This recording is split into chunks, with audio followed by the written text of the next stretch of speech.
IL টি-20তে কি দারুণ করছেন মুস্তাফিজ এবং তাসকিন, দুজন বাংলাদেশের গর্ব, দুজন বাংলাদেশকে অনেক বেশি সম্মান উপহার দিচ্ছেন। এখন পর্যন্ত মুস্তাফিজ 7 ম্যাচ খেলে নিয়েছেন 14 উইকেট, মানে দ্বিতীয় সর্বোচ্চ উইকেট শিকারী। আর মাত্র একটা উইকেট নিলে যিনি 8টা ম্যাচ খেলে 15 উইকেট নিয়েছেন ওয়াকার, তিনিও কিন্তু মুস্তাফিজের সতীর্থ।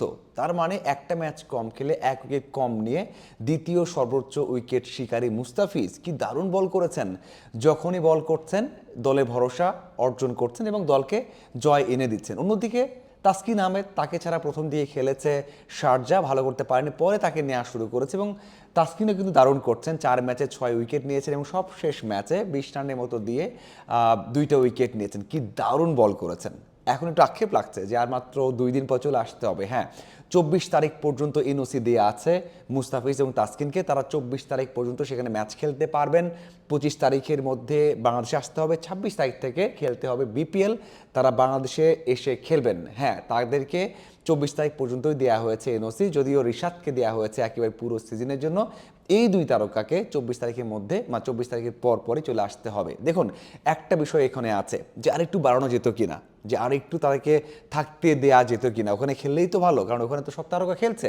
এই প্রশ্ন আসতে পারে, কিন্তু না, তাদেরকে 24 তারিখ পর্যন্তই দেওয়া আছে। এটা খুবই একেবারে ইতিবাচক বা নেতিবাচক সেটা বলার সুযোগ নেই। আপনি হয়তো বা বলবেন যে ভাই রিশাদকে দেওয়া হলো, তাদেরকে দেওয়া হলো না কেন? তারাও কিন্তু 24 তারিখ পর্যন্তই এনওসিটা চেয়েছেন আপাতত। এখানে একটা বিষয় আছে খুবই খুবই গুরুত্বপূর্ণ এবং ইন্টারেস্টিং, সেটা হচ্ছে যদি তারা চায়, মুস্তাফিজ এবং তাসকিন চায় যে আমরা আরও কিছু দিন আইএল টি-20 খেলতে চাই, তাদের দল ঢাকাতে রংপুর রাইডার্স, অন্যদিকে ঢাকা ক্যাপিটালস, তারা যদি অ্যালাউ করে তাহলে কিন্তু এই 2 তারকা আইএল টি-20তে খেলতে পারবেন। কারণ বিসিবি আইএল টি-20-র জন্য এনওসি দিয়েছে, তারপর তো বিপিএল, মানে এই 2টা মিলিয়ে মাঝখানে প্লেয়াররা আর বিসিবির নেই। মানে প্লেয়াররা কোনো বিসিবির দায়িত্বে নেই, তারা হচ্ছে ফ্র্যাঞ্চাইজিগুলোর দায়িত্বে। তার মানে বিসিবি অ্যালাউ করবে যদি রংপুর এবং ঢাকা অ্যালাউ করে যে ওই 2 প্লেয়ারকে আরও কিছুদিন খেলতে দিই সেখানে, কারণ সেখানে তো সামনের মাসের শুরুর দিকেই ফাইনাল। যদি তারা অ্যালাউ করে যে হ্যাঁ ঠিক আছে, তোমরা আরও 1 সপ্তাহ খেলে আসো, তোমরা আরও 4 দিন খেলে আসো, প্রথম 2টা ম্যাচ আমরা এখানে খেলে নিব, তাহলে যদি এই নেগোসিয়েশন হয়, ওই 2 দলের শারজা এবং দুবাইয়ের কর্তৃপক্ষ যদি এখানে ঢাকা এবং রংপুরের সাথে কথা বলে ফিক্সড করে ফেলে, সমাধান করে ফেলে, তাহলে তারা 2 জন আরও কিছুদিন সেখানে খেলতে পারবে অথবা শেষও করতে পারবে। আমি কথা বলেছি বিসিবির বেশ কয়েকজনের সাথে, তারা কিন্তু সেটাই নিশ্চিত করেছে, কারণ 2টা ফ্র্যাঞ্চাইজি লিগের জন্য তাদেরকে দেওয়া হয়েছে, তারা যা করবে সেটাই বিসিবি রাজি। তবে তাদের অবশ্যই ওয়ার্কলোড ম্যানেজমেন্ট এবং তারা যেন ফিটনেস ঠিক থাকে সেটা একেবারে নিশ্চয়তা দিয়ে তাদেরকে সেভাবে খেলাতে হবে। কি দারুণ একটা ওয়ে আছে, এখন সেই কাজটা করে কিনা সেটাও দেখার অপেক্ষা। যদি না করে তাহলে 24 তারিখে ম্যাচটা খেলেই চলে আসতে হবে দুজনকে। আগামীকাল মানে যখন ভিডিওটা করছি তার পরের দিন ম্যাচ আছে তাসকিনের, তাসকিন একটা ম্যাচ খেলবেন। এরপর 24 তারিখে তাসকিনের দল এবং মুস্তাফিজের দল মুখোমুখি হবে। ওই যে মুখোমুখি দেখাটা, এরপরে 2 জনকেই কিন্তু চলে আসতে হবে। এটা হচ্ছে আপাতত যে স্ক্যাজুয়াল সেটাই দেয়া আছে এবং এই পর্যায়ে আছে এনওসির যে স্ট্যাটাসটা।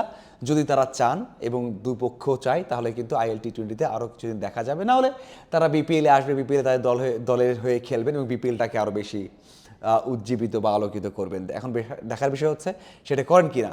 দেখুন, একটা বিষয় অ্যাড করতে চাই, আমরা দেখেছি যে রিশাদ রয়েছেন অস্ট্রেলিয়াতে, হোভার্ডের হয়ে খেলছেন, সেখানে তারও একটা ম্যাচ হয়েছে, দারুণ করেছেন। একটা উইকেট নিয়েছেন 21 রান দিয়ে, 4টে ওভার বল করেছেন। প্রথম ম্যাচে 3 ওভারে 18 রান দিয়েছিলেন। দ্বিতীয় ম্যাচে একটা ওভার এক্সপেন্সিভ ছিল, তারপরে কিন্তু দারুণ বল করেছেন, 2 উইকেট নিয়েছিলেন 33 বা 34 রান দিয়ে। সেদিক থেকে বলবো অবশ্যই বাংলাদেশের 3 তারকা 2 জায়গাতে ফ্র্যাঞ্চাইজি লিগে দারুণ করছেন।